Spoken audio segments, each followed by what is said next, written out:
마가복음 12장에 보면 이 사두개인들이 나옵니다. 이 사람들은 부활을 믿지 않는 사람들이었는데 예수님께 이런 질문을 하거든요. 어떤 질문을 하냐면 부활이 없다는 사두개인들이 예수께 와서 물어 이르되 부활은 있는 거냐 없는 거냐 이런 질문을 한 거예요. 마가복음 12장 18절에 보면 나와 있어요. 이 질문은 뭐냐? 예수님을 상당히 당황케 하고 질문의 의도가 있어요. 뭐예요? 예수님을 곤경에 빠뜨려가지고 어떻게 해요? 잡아가려고 했던 질문의 의도가 있는 것이죠. 그 당시에 이스라엘은 파가 이렇게 나뉘어져 있었어요.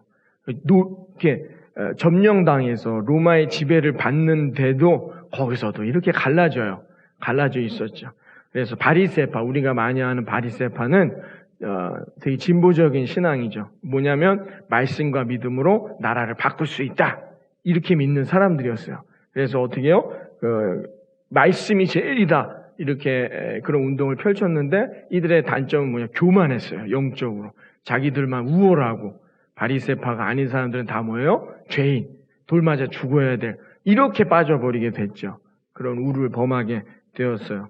그 다음에 뭐요? 사람들 앞에서만 기도하는. 그래서 예수님이 성경에 많이 질타하시죠. 그죠? 사람들 길거리에서 기도하고 사거리에서 주여 주여 하고 손 들고 위선 가운데 빠지는 그런 단점이 있었어요.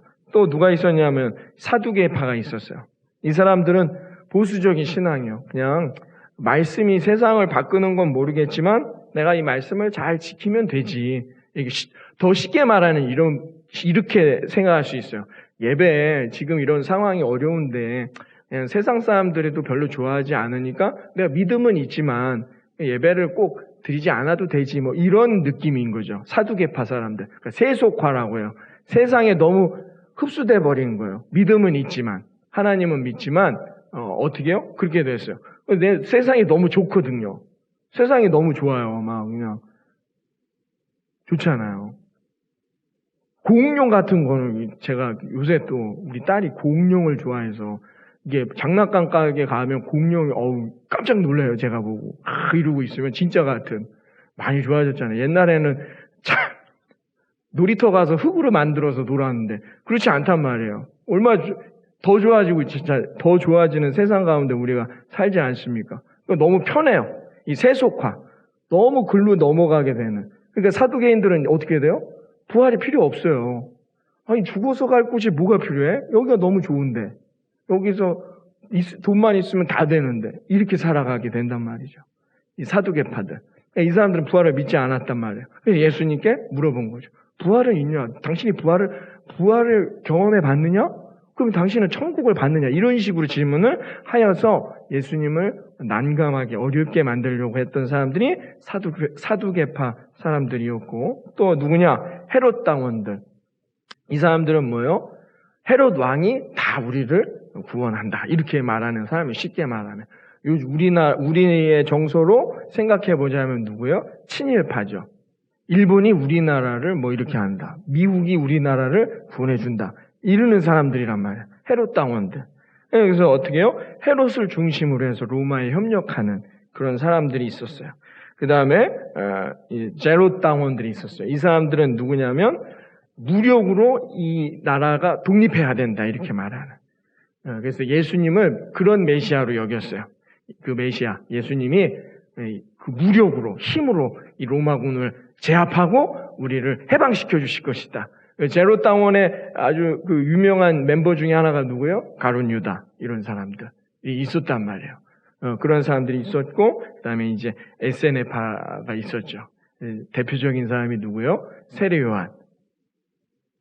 그래서 어떻게 해요? 따로 살아요 이렇게. 너무 답답하잖아요. 하나로 뭉쳐도 시원찮은데 다 자기들 주장대로 찢어져가지고 우리가 나라를 다시 살릴 거야 이러니까 답답해요. 이게 믿음이냐? 우리끼리나 믿음 생활 잘하자 해서 산속으로 들어간 사람들. 이 사람들이 이제 에세네파 사람들이 되는 거죠. 이런 시기에 그 땅에 오신 분이 바로 예수님이셨단 말이죠.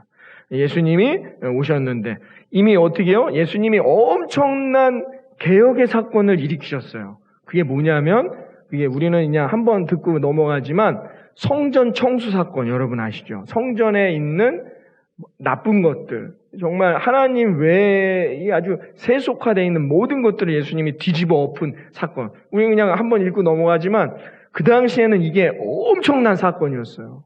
이걸로 이제 예수님이 어떤 분인지가 막 모든 사람들에게 드러나게 되면서 이 사람들, 사두개, 바리새 이런 사람들이 뭉치게 되죠. 야, 저 예수라는 사람 그냥 두면 안 되겠다. 잡아가야 되겠다. 이렇게 나오게 된 거예요. 이런 와중에 나온 질문이 당신은 부활을 믿느냐라고 사두개인들이 예수님께 부활은 없다.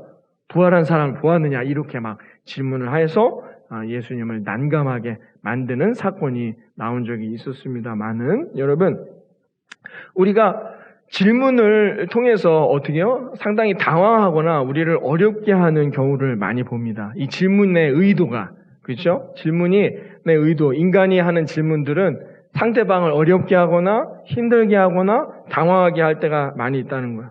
우리도 그런 질문을 받을 때가 있어요. 너 예수 믿냐? 믿는다. 예수 믿으면 하나님은 어디 계시냐? 나한테 보여다오라고 질문하면 여러분 어떻게 해요? 당황스럽죠. 하나님 믿는다면서 나에게 하나님을 보여다오 이런 질문을 받을 때 우리가 어떻게 해요? 당황스럽잖아요. 어렵잖아요. 우리의 힘으로 할 수 있는 해결책이 아니에요. 우리가 어떻게 무엇인가를 해결해 줄 수 있는 답이 없단 말이에요. 이런 질문들. 또 이런 질문들이죠. 아니 천국 간다 하는데 그러면 천국 가면은 몇 살로 있느냐? 이런 질문들을 던지게 될 때 상당히 당황스럽고 나도 왠지 흔들리게 되는 거. 이게 세상의 질문의 전략들이에요. 세상에서 만드는 질문의 전략들.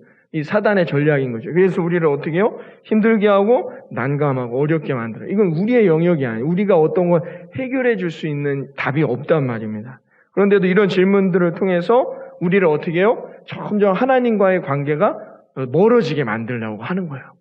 그게 세상의 질문의 전략. 오늘 우리 설교의 제목이 질문이니까 질문의 이야기를 드리는 거예요. 당황하게 만들고 나를 어렵게 만드는 거죠. 딸이랑 엘리베이터를 탔는데 어떤 아저씨께서 마스크를 쓰지 않았습니다. 우리는 그래서 속으로 참 왜 안 썼나 했는데 바로 딸이 저에게 질문했어요. 저 아저씨는 왜 마스크 안 썼냐고. 아직도 올라가야 될 층이 한 8층 정도 남았는데 근데 제가 상당히 당황스럽고 얼굴이 빨개졌습니다. 당황스럽단 말이에요. 세상의 질문들은 나를 당황하고 막 어렵게 만드는 질문들이 많이 있단 말입니다. 근데 오늘 예수님의 본문에 보면 베드로에게 3번 질문하는 내용이 나오죠. 근데 예수님의 질문은 여러분 성경을 잘 읽어보시면 뭐예요? 우리를 살리는 질문들이에요. 사실은. 예수님이 우리를 당황하게 하거나 우리에게 마음에 상처를 주거나 넘어뜨리려는 질문은 없어요. 예수님이 우리에게 던져주시는 질문들은 그 질문은 우리를 살리는 질문들인 거예요. 오늘 예수님이 여러분 던지셨던 이 질문 간단하죠. 뭐예요? 너는 나를 사랑하느냐? 여러분 이 질문을 통해서 여러분 우리가 다시 생명을 회복하고 다시 힘을 내요. 그 놀라운 하나님의 계획이 성취되어져 나아가는 저 여러분의 삶이 되기를 바랍니다. 성경에 보면 모든 하나님의 질문, 예수님의 질문들은 그 하나님의 계획을 성취하기 위한 답이에요. 그 질문에 답을 하면서 나 인생을 살아가면 우리의 삶에 어떻게 해요? 하나님의 계획이 응답되는 답들인 거예요. 그러니까 우리를 살리는 것이죠. 오늘 예수님의 질문의 특징, 첫 번째는 뭐냐면 우리를 살리는 질문이라는 것이죠. 그래서 오늘 너는 나를 사랑하느냐? 이게 오늘 예수님이 우리에게 던졌던 질문인데요. 여러분 이 질문에 대한 정답은 뭡니까? 예수님이 오늘 저와 여러분에게 묻습니다. 너는 나를 사랑하느냐? 여러분 어떠십니까? 우리가 입술로는 사랑한다 고백하죠. 입술로는 사랑한다 고백하지만 정작 우리가 세상 가운데에서 세상 사람들과 다르지 않게 살아가는 경우가 허다하다는 것입니다. 여러분 그래서 우리의 삶에 가끔은 말씀도 멀리하고 기도도 멀리하고 그렇게 살아간다는 거예요. 그러면 세상 사람들과는 별반 달라지지 않아요. 근데 입술로만 주님을 사랑합니다. 이건 진짜로 주님을 사랑하는 게 아니에요. 그러니까 바꿔 말하면 뭐예요? 이건 진짜로 내가 생명을 살려가는 인생이 아니란 말이에요. 왜? 주님의 질문에 답하지 못했으니까. 이거는 내가 죽는 인생으로 가는 길이라는 거예요. 그러니까 예수님이 우리에게 질문하시는 거죠. 여러분, 우리가 여전히 주님을 사랑한다고 고백하는데 왜 염려합니까? 왜 근심합니까? 왜 불안해합니까? 왜 그러고 삽니까? 이건 정말 예수님을 사랑하고 있는 게 아니에요. 베드로를 보세요. 베드로가 지금 어떤 상황이에요? 예수님을 따르며 기적을 행하고 예수님의 제자로서 예수님이 했던 수많은 능력, 수많은 십자가의 능력을 경험했단 말이에요. 예수님의 능력을. 얼마나 힘이 돼요. 그런데 예수님이 십자가에 죽으시니까 어떻게 된 거예요? 다시 자기의 인생으로 돌아와서 인생 가운데 어떻게 해요? 야, 나 이러다가 예수님 따랐던 제자라고 붙잡혀가면 얼마나 불안했겠어요. 여러분 한번 상상을 해보시란 말이에요. 베드로의 지금 상황, 요한복음 21장에 예수님이 진짜 구주가 아닌 거였다는 거죠. 예수님을 따르고 너는 예수님은 우리의 주라고 입술로는 고백했지만 정말 베드로에게는 뭐예요? 예수님을 사랑하는 그 믿음, 생명이 없었어요. 그러니까 베드로가 불안하죠. 그러니까 이러다 난 예수를 모르는 사람이라 아마 요즘 같았으면 얼굴 성형했을지도 몰라요. 얼굴을 바꿔버리려고. 그만큼 불안하고 두려웠단 말이에요. 그 자기의 삶에. 그런데 어떻게 해요? 그 염려와 두려움과 불안 가운데 자기가 무엇인가를 해보려고 또 그물을 던졌더니 어떻게 된 거예요? 아무것도 안 돼. 실패했단 말이에요. 지금 베드로의 인생은 뭐예요? 실패한 인생이 되어버렸단 말이에요. 왜 그랬을까요? 예수님을 사랑하지 못했기 때문이라는 거죠. 부활하신 예수님이 오셔서 첫 질문이 뭐예요? 야, 너 나 왜 배신했냐? 뭐 이런 거 아닙니다. 너 나 사랑하느냐? 이게 정말 베드로를 베드로 만드는 핵심적인 인생의 답이었기 때문에 예수님이 그렇게 질문하신 거예요. 사랑하는 여러분, 이 남은 9월 한 달도 올 한 해 여러분의 삶에 놀라운 하나님의 계획들, 그 부활의 역사들, 생명의 열매가 함께하는 인생이 되시기를 주님의 이름으로 축원합니다. 여러분이 그물을 던지면 여러분의 삶에 놀라운 축복의 그 그물이 찢어지도록 채워지는 열매가 있기를 주님의 이름으로 축원합니다. 그럼 어떻게 해야 된단 말이에요? 주님을 사랑하란 말이에요. 너는 나를 사랑하느냐? 이 질문에 나는 오늘 어떤 대답을 할 수 있는지 정말 이 질문을 깊이 묵상해보는 이 아침이 되기를 바라겠습니다. 예수님이 그 다음에 뭐라고 하셨냐면 15절에 이렇게 물으셨죠. 요한의 아들 시몬아, 너가 이 사람들보다가 앞에 나와 있죠. 너가 이 사람들보다 나를 더 사랑하느냐 이렇게 나와 있어요. 전제가 나왔단 말이에요. 이 사람들 대상을 딱 정해주셨어요. 그렇죠? 그 사람들보다 나를 더 사랑하느냐 이렇게 말했단 말이에요. 그럼 여기서 말하는 이 사람들보다 나를 더 사랑한다. 이 사람들은 누가 될까요? 뭐 가족이 될 수도 있고 또 뭐예요? 남은 제자들, 친구들, 그렇죠? 동고동락 해왔던 제자들이 될 수도 있는 것이죠. 이 사람들보다 나를 더 사랑하느냐 했는데 여러분 성경에 보면은 여러분 성경책에 보면 이 사람들보다 옆에 위에 2번 이렇게 돼 있죠. 안 돼 있는데요, 목사님? 성경책을 바꾸세요. 안 좋은 성경책입니다. 여러분 있어요, 없어요? 예, 있죠? 없는데요. 그러면 성경책을 바꾸세요. 대한기독교서로 바꾸든지. 이 사람들보다 옆에 2번 이렇게 돼 있어요. 그 밑으로 쭉 내려가면 난주가 걸려 있습니다. 뭐라고 나와 있어요? 뭐라고 나와 있어요? 여러분 맨 밑에 나와 있죠? 2번 옆에 뭐라고 나와 있습니까? 혹 것들보다 이렇게 나와 있죠? 이것들이란 말이에요. 그러니까 이 사람들이라는 뜻은 이렇게 해석할 수도 있다는 뜻이에요. 어떻게? 이것들보다. 대상이 이렇게 바뀌는 거예요. 사람만이 말하는 게 아니죠. 그러니까 오늘 이 질문의 의도는 뭐예요? 너가 이것들보다 나를 더 사랑하느냐는 거예요. 물건이 될 수도 있어요. 이것은 사람만이 되는 게 아니라 여러분 이것들보다는 물건이 될 수도 있어요. 아니면 뭐예요? 여러분이 각 집착하는 어떤 대상이 될 수 있다는 거죠. 이것들로 해석할 수 있다는 겁니다. 이건 충분히 바꿔서 해석해도 된다는 것을 성경이 우리에게 말해주는 거예요. 여러분 난을 보시면 아시겠지만 여러분 아니면 이것들은 뭐예요? 삶의 터전이 될 수도 있는 거죠. 이 갈릴리 바다 어떻게 해요? 이게 베드로에게 있는 유일한 삶의 터전 모든 것이잖아요. 이 모든 것들이 될 수도 있는 것이죠. 여러분 그러므로 이 질문은 오늘 우리에게 이렇게 바꿔서 질문할 수 있습니다. 너는 네가 가지고 있는 이 삶의 모든 것들보다 나를 더 사랑하느냐? 이런 질문인 거예요. 오늘 이 질문의 핵심적인 의도는 그와 같다는 것이죠. 여러분, 우리가 구원받은 하나님의 백성이라고 말해요. 그리스도인들이라고 말해요. 입술로는 그리스도인이라고 말하지만 전혀 그리스도인과는 별개의 삶으로 살아가려고 한단 말이에요. 그런 삶을 살아가면서도 입술로만 내가 주님을 사랑합니다. 하나님을 사랑합니다. 예수님 사랑합니다. 그것은 그 약속, 하나님이 주시고자 하는 우리에게 계획해 놓으신 약속이 성취될 수 없는 거예요. 우리는 그 약속을 망각하고 사는 거죠. 올 한 해 첫 해가 시작할 때 여러분 말씀을 붙들어서 그게 내게 주실 약속이에요. 다 무슨 말씀입니까? 주었던 말씀. 어떤 말씀이에요? 다 잊어버려. 벌써 다 잊어버렸단 말이에요. 우리는 다 망각해. 왜 그러냐? 왜 잊고 사닙니까? 그러면서 세상에서 허덕이고 염려하고 근심하고 좌절하다가 불평하고 불만한단 말이에요. 왜 그러고 살아요? 왜 그래요? 하나님과의 관계가 멀어져 있기 때문에. 우리가 하나님을 사랑하지 못했기 때문에 그와 같다는 거예요. 여러분 염려되시잖아요. 여러분 내 직장, 내가 살아가야 될 앞으로의 인생, 돈, 명예, 또 우리 어르신들, 자녀들의 인생 걱정되시죠? 염려되고 걱정된다는 것이죠. 근데 오늘 예수님은 이렇게 물어보셨어요. 뭐라고? 그런 것들보다 나를 더 사랑할 수 있냐는 거야. 그러면 너에게 이 언약은 성취된다는 거야. 베드로가 베드로 된 가장 결정적인 이유, 이 질문에 어떻게 해요? 답을 했기 때문이죠. 베드로가 얼마나 위대한, 지금도 우리가 이 베드로 하지 않습니까? 그렇게 말할 수 있었던, 여러분 베드로 성당 가보셨잖아요. 안 가보셨습니까? 엄청나다고 합니다. 그런 축복의 삶을 살아갈 수 있었던 결정적인 이유가 뭐냐? 이 질문. 너가 이 모든 것들보다 나를 더 사랑할 수 있냐는 거예요. 거기에 그냥 베드로는 아멘 했던 것 뿐이에요. 베드로가 뭔가 특별하게 큰 일을 한 것이 아니다라는 것이죠.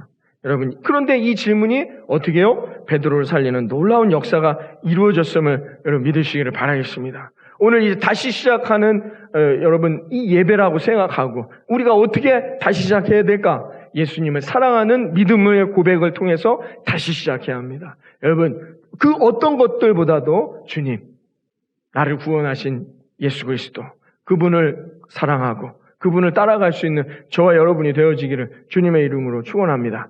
요새 이제 하도 기독교가 비판을 많이 받는데 이런 칼럼이 이제 올라왔어요. 우리 목사님들 기독교라는 어원이 맞는 것인지에 대한 이야기가 나왔습니다. 기독교라는 것은 어디서 왔습니까? 그리스도교를 중국 사람들이 기독교로 번역한 거예요. 그 음을 따와서 우리가 기독교라고 하는 거거든요. 근데 우리나라 말은 모든 것을 해석하고 자유롭게 표현할 수 있는 능력이 있는 말이잖아요. 우린 그리스도교라고 하면 돼요, 사실은.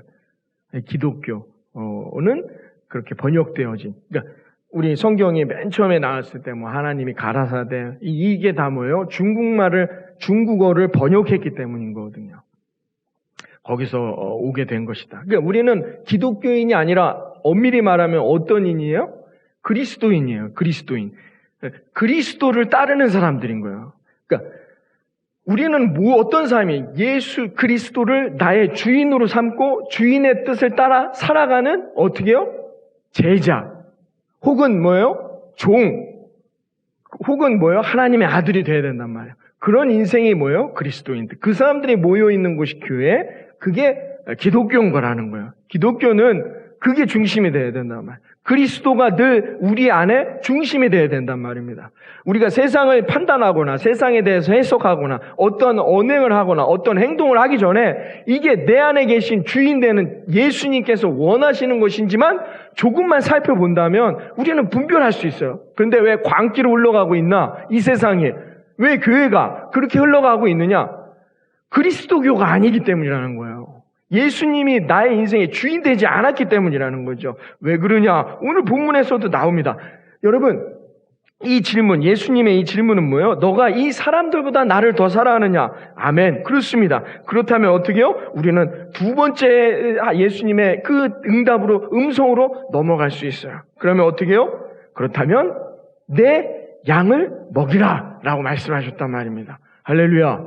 이게 중요합니다. 그렇다면 이 땅에 있는 모든 양을 먹이라가 아닙니다. 예수님이 뭐랬다고요? 정말 너가 맞습니다. 주님, 나는 당신을 사랑합니다. 나는 이제 당신을 따르는 그리스도인이 되겠습니다. 예수님의 뜻을 따르는 인생이 되겠습니다. 누가 그리스도인이 되느냐? 누가? 내 양이 되는 사람. 그렇다면 내 양을 먹이라고 했어요. 예수님이 그렇다면 이 유대 땅에 있는 모든 양을 먹이라는 게 아니에요. 내 양. 아닌 양도 있다는 얘기예요. 이 말은. 그렇죠? 여러분, 오늘 예수님의 이 말씀은 뭐예요? 아닌 양도 있다는 거예요. 아닌 양은 누구요? 주 목자의 음성을 듣지 못하는 양들. 여러분, 양은 뭐예요? 제가 예전에 새벽 예배 때도 말씀드렸지만 양은 목자의 음성만 들어요. 고집이 세서 다른 사람들 말은 안 들어요.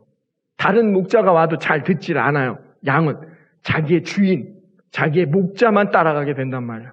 그 목소리만 듣고 이리 가라 그러면 이리 가고 저리 가라 그러면 저리 간다.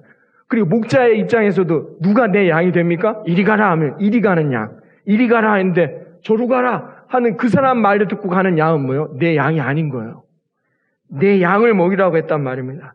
여러분, 누가 내 양이 되는 거예요? 누가 예수님의 양이 되는 겁니까? 예수님의 음성을 따라가는 사람. 예수님의 음성대로 살아가는 인생. 저와 여러분이 그런 인생이 되어 승리하시기를 주님의 이름으로 축원합니다. 여러분, 오늘 여러분 성경책에도 예수님의 말씀은 다른 색으로 색칠해져 있죠? 검은색이 아니라 다른 색으로 돼 있잖아요. 그죠? 들어야 되는 거예요. 이건 주님의 음성이기 때문에 내가 들어야 되는 거예요. 듣지 못하면 나는 뭐예요? 길 잃은 양이 되는 거예요. 그러나 주님의 음성을 들으면 뭐예요? 내가 주님의 양이 되는 거예요. 그 주님의 양이 되면 어떤 계획이 이루어지는지 아십니까, 여러분? 예수님이 이렇게 말씀했어요. 예수님이 내 양은 내가 반드시 지킨다라고 말씀하셨어요. 그렇기 때문에 어떻게 해요? 내 양은 예수님의 말씀을 따라가는 인생이 되는 양은 어떻게 해요? 주님의 뜻을 따라 승리하게 되는 거예요. 요한복음 10장 4절 이하에 예수님이 이렇게 말씀했어요. 자기 양을 다 내놓은 후에 앞서가면 양들이 그의 음성을 아는 고로 따라오되 타인의 음성은 알지 못하는 고로 타인을 따르지 아니하고 오히려 도망가느니라 이렇게 말씀했어요. 무슨 말씀인지 아시겠죠? 양은 목자의 음성을 듣게 된다는 것입니다. 여러분, 누가 목자의 음성을 듣느냐?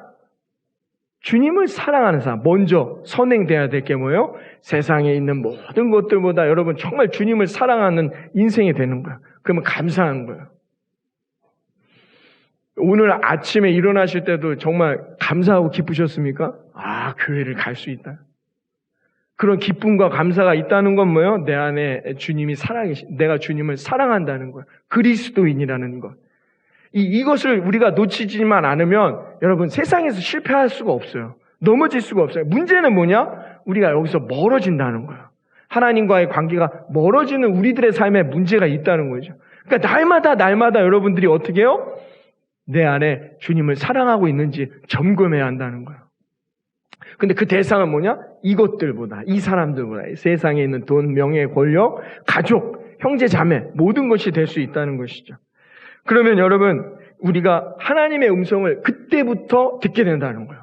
그때부터 주님의 음성이 들려와 내가 주님을 온전히 따라가 어떻게 해요? 푸른 풀밭, 쉴만한 물가로 인도함을 얻는 복된 인생이 되어진다는 겁니다. 할렐루야. 근데 요 앞에 전제는 되게 생략을 해요. 생략하고 어떻게 해요? 여러분 예수님 잘 믿으면 여러분 쉴만한 물가 푸른 풀밭으로 인도함을 얻습니다. 여기에 방점을 찍죠. 그래서 어떻게 해요? 우리가 되게 내가 정말 교회 다니고 신앙인이 되고 뭐 집사, 권사, 장로가 되면 푸른 풀밭 쉴만한 물가로 인도함을 얻는구나. 여기에 방점을 찍고 나오는데 아무리 신앙생활을 30년, 40년 해도 한 번도 쉴만한 물가로 인도함을 얻은 경험이 없어. 푸른 풀밭에 인도하면 이게 푸른 풀밭으로 인도한 건지 아닌지 잘 모르는 인생을 산단 말입니다. 왜요? 그 앞에 전제되어 있는 질문을 우리 해결하지 못했기 때문에. 여러분, 우리가 정말 세상보다 주님을 더 사랑하십니까? 이 질문에 여러분들이 어떤 답을 할 것인가가 중요하다. 이 예수님이 성경 말씀을 통해서 늘 우리에게 던져주시는 이 질문들에 여러분이 답할 수 있다면 우리가 늘 어떻게 해요? 목자의 음성을 듣고 그 음성을 따라 살아가 승리하는 인생이 되어질 거라 믿습니다. 여러분, 모세 아시죠? 모세가 자기 의지대로 자기 뜻대로 의를 행하려고 했더니 실패하고 40년을 어떻게 해요? 광야에 있었죠. 모세가 하려고 했던 일이 나쁜 일이 아니었단 말이에요. 근데 뭐예요? 실패했어요. 왜? 자기 의로 하려고 했기 때문이죠. 내가 유대인 출신, 내가 이 정도 위치, 내가 유대인들을 이끌리라, 내가 해방시켜주리라. 거기에 하나님은 하나도 없었단 말이에요. 근데 그가 40년 광야에서 어떻게 해요? 철저하게 훈련받았어요. 어떤 훈련? 여호와는 나의 목자시니 이 훈련이죠. 이 훈련. 그 다음에 나서 하나님이 모세에게 나타나시죠. 출애굽기 3장 4절 이하에 이렇게 말씀하시면서 나타납니다. 모세야, 모세야, 이리로 가까이 오지 말아라. 하나님의 음성을 모세가 듣기 시작했단 말입니다. 너가 선 곳은 거룩한 땅이니 너의 발에서 신을 벗고 이곳으로 오너라 말했습니다. 여기서 말하는 신은 어떤 의미인지 제가 새벽 예배 때 말씀드렸잖아요. 내 생각, 내 의지, 내 경험, 이것들 모두 버리는 거야. 너가 이것들보다 더 나를 사랑할 수 있느냐? 말할 때 이것들, 이 사람들, 이 모든 것들이에요. 내 신을 벗으라는 것은. 모세가 그 음성에 순종하여 자신의 신을 벗었더니 그때 모세는 모세가 됐단 말이에요. 하나님의 계획을 성취해 나가는 위대한 리더가 그때서야 모세가 되어졌단 말입니다. 왜? 그가 하나님의 음성을 듣기 시작했기 때문이라는 거죠. 세상 사람들에게 아무리 얘기해 보세요. 못 알아듣습니다. 오늘 이 말씀, 여러분 예수님의 음성을 들으시고 우리가 하나님을 사랑하고 예수님을 나의 주로 영접하시고 주님을 따라가는 인생이 되시기를 주님의 이름으로 축원합니다. 라고 말씀드리면 여러분 세상 사람들 뭐야? 알아들을 수 없어요. 그들은 내 양이 아니기 때문이에요. 그들은 음성을 경험해야 할 양이에요. 그냥. 그러나 여러분, 저와 여러분은 어떻게 해요? 아멘 한단 말입니다. 그래, 내가 왜 하나님의 음성을 듣지 못했을까? 왜 내가 하나님과의 관계가 멀어졌을까? 깨닫고 회개한단 말이에요. 왜? 내 안에 주님이 계시기 때문에. 여러분은 이미 하나님의 양이 되었기 때문이라는 것이죠. 여러분 이것을 깨닫고 여러분 이 놀라운 축복의 음성을 듣고 승리해 나아가는 이 한 주간이 되시기를 바랍니다.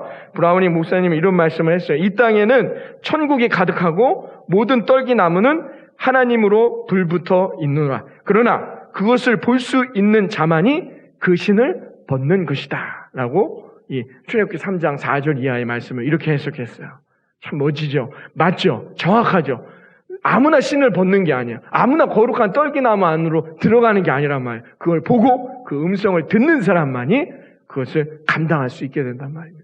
그러면 그 놀라운 하나님의 역사가 이루어짐을 여러분 믿으시기를 바라겠습니다. 그러므로 우리가 해야 할 일은 이 놀라운 하나님의 계획들이 성취되어지는 축복을 경험하는 승리의 인생을 살기 위해 오늘도 나는 주님을 사랑하는지 이 질문에 답을 하시고 정말로 나는 주님의 음성을 듣고 있는지 여러분들이 우리의 신앙을, 나의 신앙을 점검하고 또 이 한 주간도 승리하는 저와 여러분이 되기를 바랍니다. 그러면 어떻게 해요? 그러면 세상에서 승리한단 말이에요. 하나님 우리에게 뭐 거창한 걸 요구하시는 게 아니란 말이에요.